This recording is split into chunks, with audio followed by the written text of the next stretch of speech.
basics. We mentioned this on telly last night, which was the City of Sydney councillor who wanted to be the mayor but ended up having to settle to be a councillor, goes on an interview on 2GB with Chris O'Keefe, and it's about the garbage, because they're not picking up the garbage in the middle of the central Sydney, but she decides to turn around and say, oh, hang on, before I get to that issue, happy Valentine's Day, and it's a special day for my people because it's the anniversary of Captain Cook's death.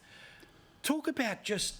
Well, she said it was a great day, didn't she? Correct. We're celebrating Cook's death. Cook was an explorer of magnificence of the First Order, a great man who added a lot to the knowledge of our planet, and his voyage on the Endeavour was a voyage of scientific discovery. That's what it was, not a voyage of slavery or oppression or any of this rewriting of history. And Joseph Banks, to this day, the things that he took back to Britain still sit in their museum. So Banks was a great man, Cook was a great man, and I dare say they've achieved a lot more in their lifetimes than the councillor that we're talking about in Sydney, who seems to think everything's political, and you can never acknowledge the great explorers of our civilisation. But also the giggle in her voice, she got exactly what she wanted, right? Which was national conversation, Sydney-wide radio conversation about her for multiple days.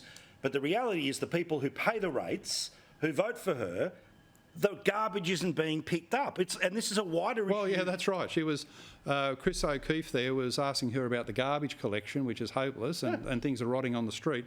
And she segued into the death of Captain Cook. So good on Chris O'Keefe for kicking her off and saying, look, if you can't talk about the basics of your job, which is pick the garbage up, then don't go dancing on the grave of a great man like James Cook.